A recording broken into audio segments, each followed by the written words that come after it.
Lake Superior never gives up her dead. Her and all the other Great Lakes. They have enough secrets that would put a church boneyard to shame. As an underwater search and recovery team, we do what we can to bring those secrets back to the surface. For the cops, the grieving families, for justice. But sometimes, when the lake gives us a glimpse of what they're hiding, some of us don't live to tell the tale. I grew up around Duluth, but I've traveled across all the states around them. There are caves beneath those lakes, trenches so deep you couldn't see the sun after a certain point. And in those caves are currents that will take you and never let you go. This isn't to scare anyone off from visiting, but be careful while you're there enjoying nature's bounty. Otherwise, I might get a call about you one day. I'm a diver. I've been diving in the Great Lakes since I was young. I can remember snorkeling with my brother when I could barely swim. Growing up, we'd push each other to dive as deep as we could in those crystal clear waters. I ended up joining my college dive team, as well as the rowing team. And after college, I decided I wanted to learn more. I learned as much as I could about diving. I became a volunteer diver for the local sheriff's department before finally joining their underwater recovery unit. The UWRU dives all over the state, but most of my calls are for people who had been lost in the Great Lakes region. It's a lot of water, and it's easy to get in over your head, so to speak. I've seen a lot in my 5 years on the team, but I've been okay so far because someone was there to teach me the rules. My first day on the team, I met with my partner, Michael Drake. Michael had been diving in the area for decades and was a legend in his field. He'd saved a bunch of cave divers a few years back. He was finding bodies and lost items in the Great Lakes since I was a kid. He was the go-to guy for body recovery, and my supervisor said he'd asked for me personally. I've heard good things, he said, shaking my hand as I took a seat. You're top of your class at Michigan State, took the dive team to nationals, and you've had nearly 500 registered dives. That's impressive for someone so young. I was tickled. But when he got serious, I knew he wasn't just gassing me up. Diving with the UWRU is a little different from what you're used to. Volunteer divers play by their own rules, he began. But here, we have set protocols that we follow when we dive. They may seem silly, but they're the sorts of things that could save your life. So listen close. Now, some of them were simple enough, and were things I already did when I dived. Check your gear before you dive. Always put out your safety markers. Dive in pairs whenever you're on UWRU business. Don't do long dives in caves you don't know. These were simple rules that most divers followed, but Michael had some that made less sense when I started out. They were rules that made more sense the longer I dove with him. Like the rule about swirling algae. This is what he told me. If you see algae floating on the surface, that's fine, but if you see it moving in a circle, pack your gear and leave the area. Okay, so that one seemed strange at first. I'd never actually seen algae swirling in a circle. The first time we encountered it, I was half in the water when he grabbed me by the shoulder. He was an older guy, like I said, but his strong grip left me no room for argument as he walked me back out of the water. Pack it in, he said, taking off his mask and walking back to the truck. What? Why?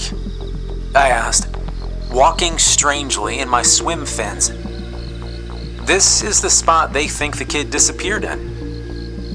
We were looking for a boy about 7. He'd gone under further down. This part fed into a river, and this stretch of water in particular had a lot of roots and snags where a body could get caught. We were starting here because it seemed the best place to find him. The plan had been to work our way back up the stream. Now, it seemed, my partner was giving up, and I was very curious to know why. "The algae," he said. "It's circling." He said it matter-of-factly, like it was as obvious as the mask on my face. "And?" I said, needing a little more than that. He sighed and rolled his eyes. "Rule 7. We don't swim when the algae circles." As I took my gear off, I heard him call the head office and tell them that we'd found the kid. He said the spot was good and the algae was circling. He also said we would give it another half hour and then go retrieve what was left. I was as confused by what he was saying as I was by the situation. What was down there, and why couldn't we go get this kid?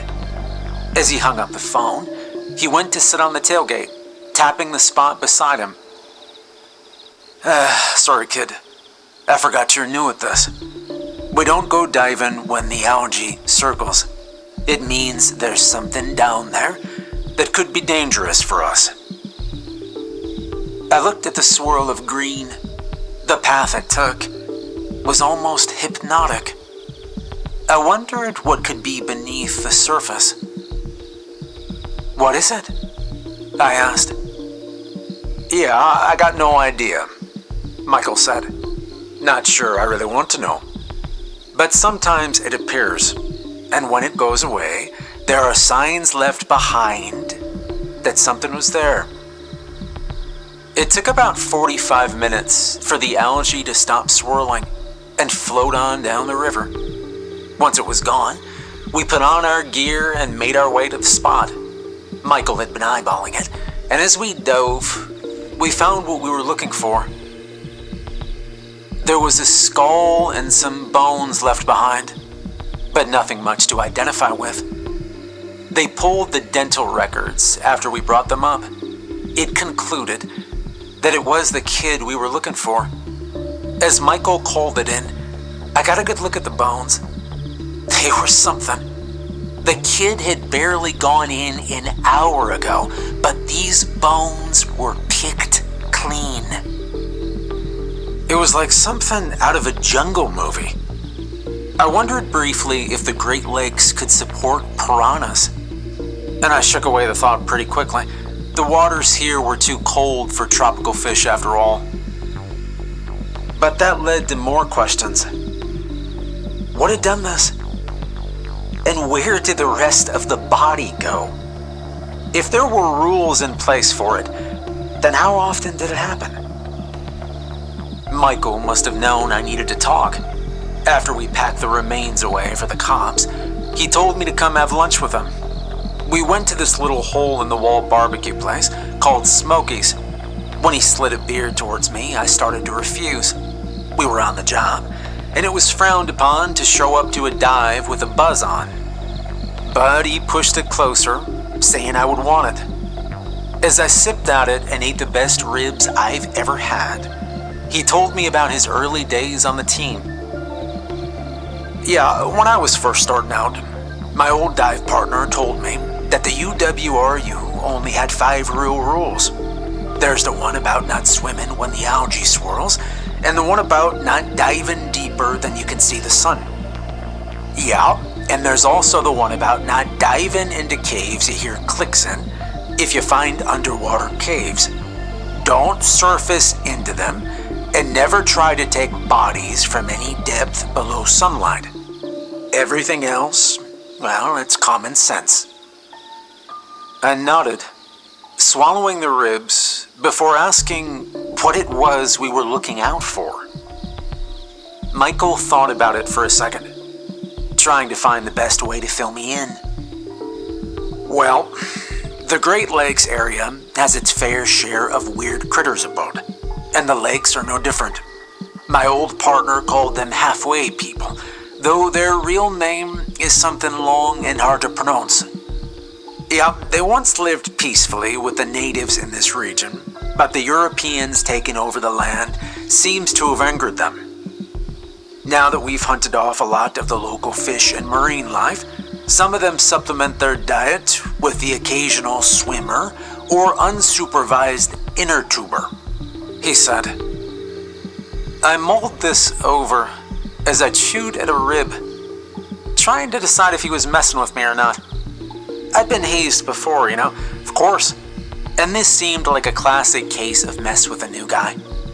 I was waiting for him to break into laughs and for him to talk about how he'd got me and how gullible I must be to fall for something like that. The longer it didn't happen, the more certain I became that he wasn't trying to pull a joke. Okay, so you're telling me that there are cannibal mermaids in the Great Lakes region? Well, no, Michael said. They aren't really mermaids, not like we know them. And cannibal would suggest that they shared any kind of relationship to us. They are river spirits, and they have decided that we're tasty as hell. I'm not telling you these things to scare you, just to make you aware. We have rules for a reason, so be aware of them. And beware of the things they're there to protect you from. I told him I would, though I certainly didn't believe in a bunch of flesh-eating merfolk in the Great Lakes region. I wouldn't see any of them for my first 3 years, but I would see the swirling algae a few times. And when I heard the clicks while cave diving, I always left the area.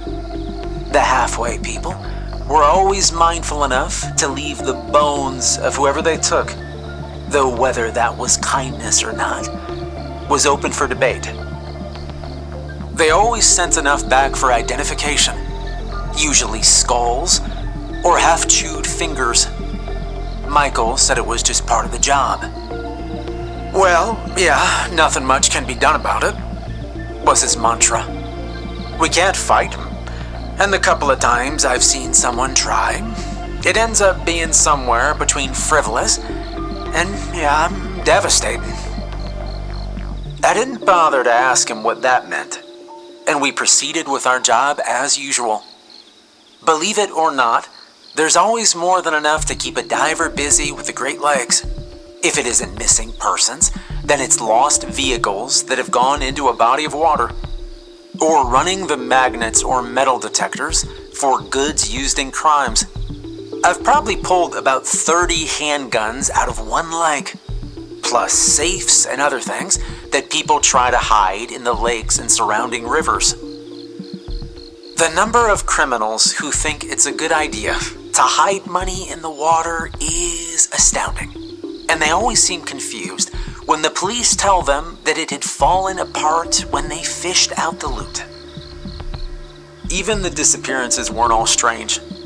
The Great Lakes are a pretty great place to fish, swim, and take your boat out for the day in the water.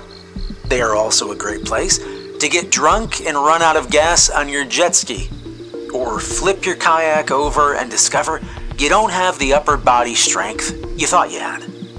What I've learned over the years is that there's a lot of ways someone can get swept up in the current and float off for parts unknown.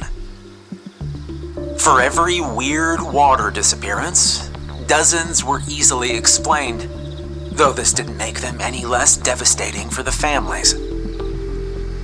The water doesn't discriminate on the people it decides to take. I have pulled out track stars to beauty queens, and everything in between. The water takes them all, and if you're lucky, you get a body back for a proper funeral. If you aren't, you get a handful of bones with lots of little teeth marks in them, and an odd sense of dread.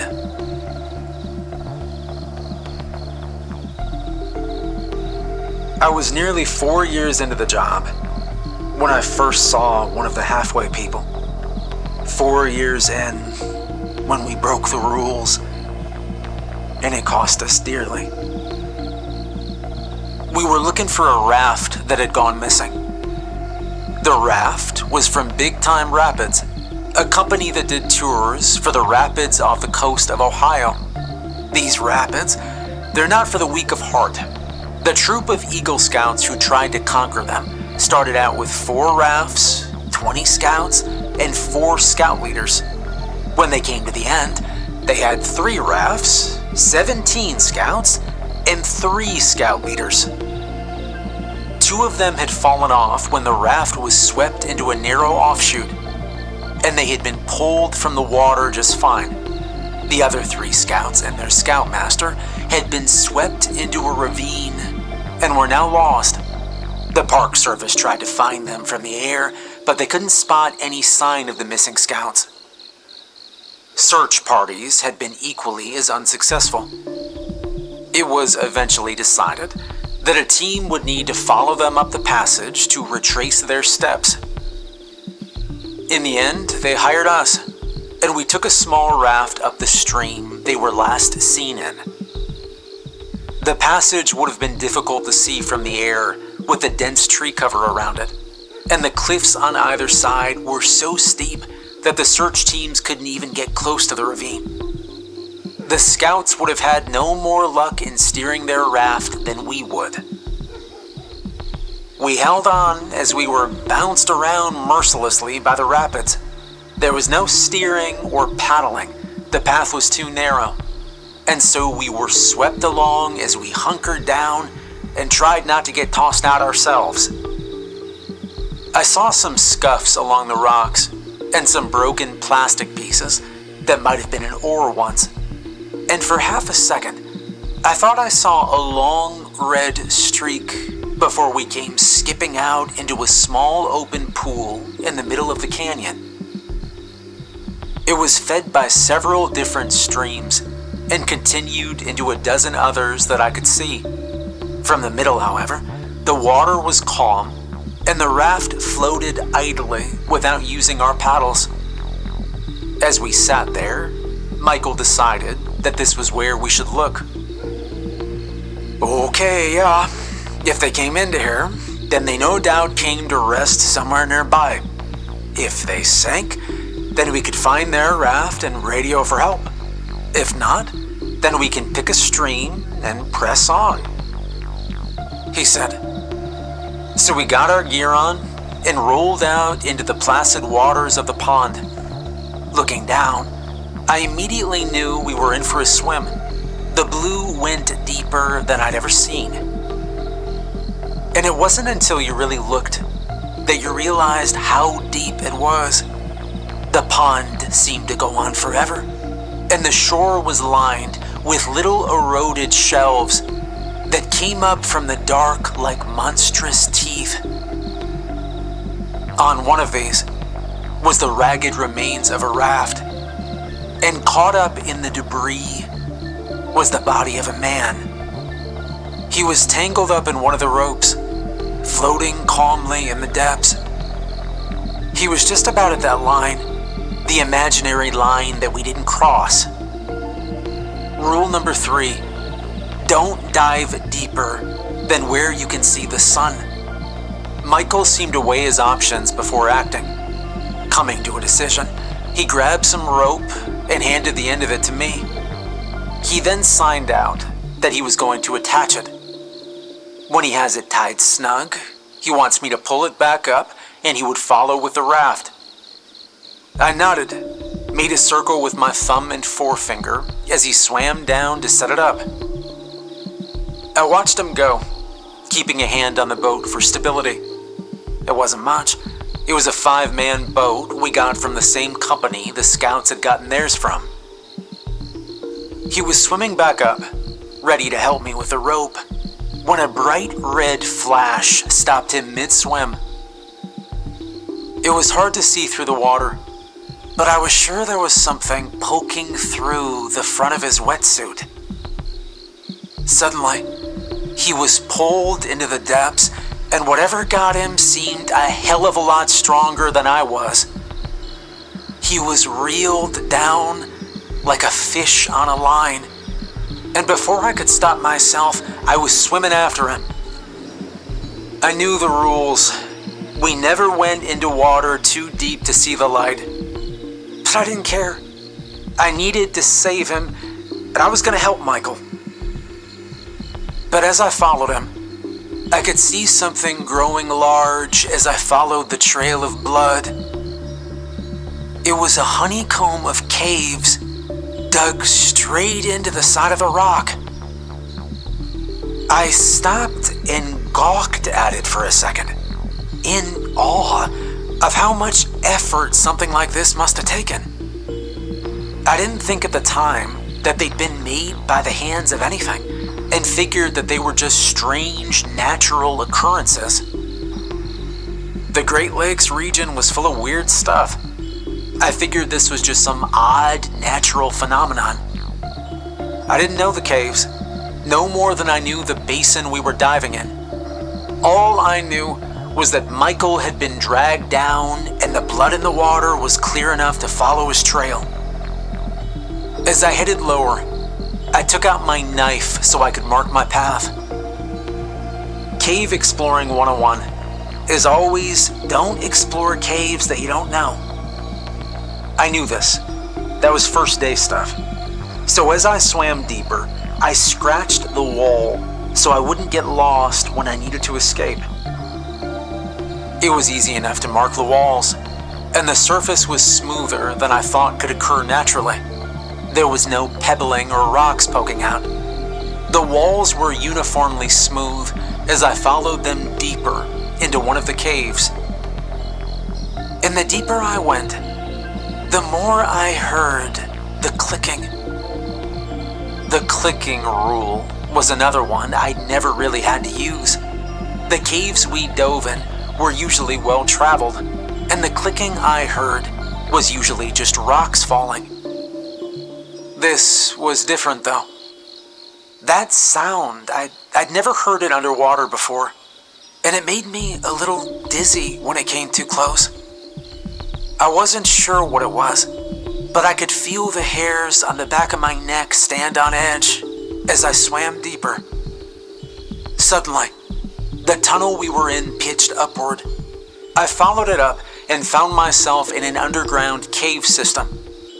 And just like that, I've broken another one of our cardinal rules. Do not surface in caves. As soon as my flashlight came out of the water, that rule made a lot more sense.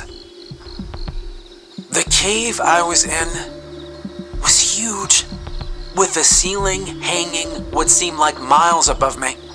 Stalagmites hung down like dripping teeth above my head. The flashlight I brought with me could only create a tiny island of light. Anything beyond 3 feet ahead of me was pure darkness. I turned in a circle trying to get my bearings, and as I did, I realized I could hear a noise in the nearby dark. It was a chewing sound, something like raw chicken being eaten with a toothless mouth. I spun around trying to find the source, and then my flashlight landed on 4 creatures that would haunt my dreams forever. The name Halfway People, it made so much more sense after seeing them. Have you ever heard the original Little Mermaid story?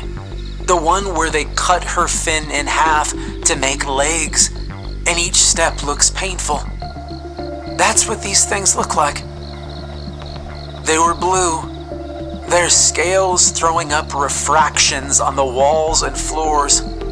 Their arms and legs looked like flippers that grew out wrong. Their fingers were too thin, their feet too thick, and their heads were the worst. They had human heads, but the lips and eyes were all wrong. Some of their lips were too thick. Some of them had eyes that were barely there. But they all had teeth like jagged rows of sewing needles. They were hunched over something, bending down to tear off hunks of flesh. When the light hit them, They all sat up and hissed at me. The gills on their necks flared open like wounds to reveal the red flesh underneath.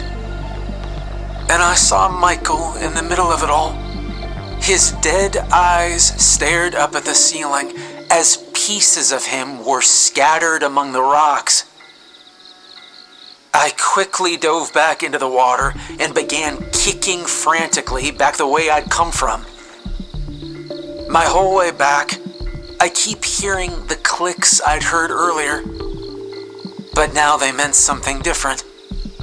They were hunting me, tracking me through the tunnels. My blood ran cold, even as I swam as fast as I could out of those tunnels. I could be speared at any minute. The halfway people swimming out to corner me from any of the tunnels I had to swim by. I would be caught, just like Michael was. I would be dragged back into the darkness to join him. These tunnels, they were their home, their territory. I made myself slow down and look for the marks I'd made on the way down, but I worried I wouldn't have enough oxygen to make it. The needle on my tank was a little under halfway down the gauge. I needed to calm myself down, or else I'd use up my oxygen. I was probably about a quarter of the way out when something else joined the clicking. It was a scraping noise this time, like claws on stone, and it was getting closer, much closer than the clicks.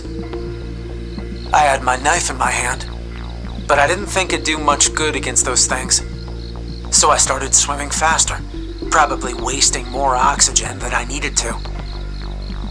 My arms were burning as I pushed myself beyond my limits, and the same thoughts kept running through my head. They could get me, eat me, and I would die beneath the water without ever having seen the light again.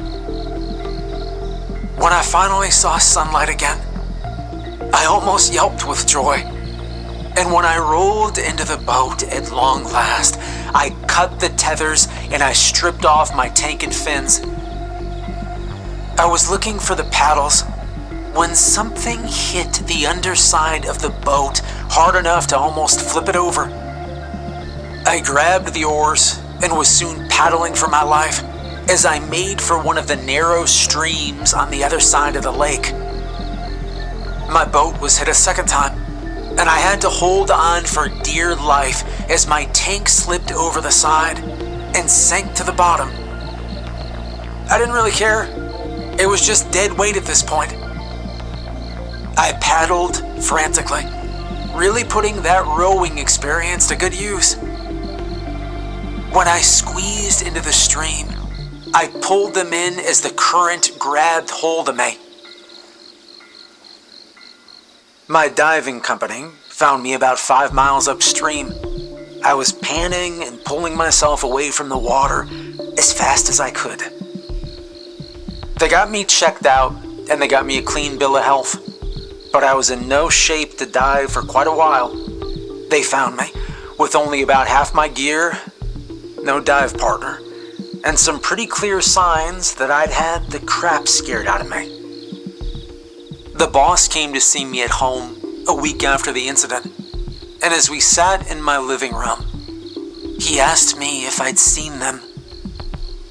I asked him who, not wanting to sound like a lunatic, but he gave me a look that told me he knew already.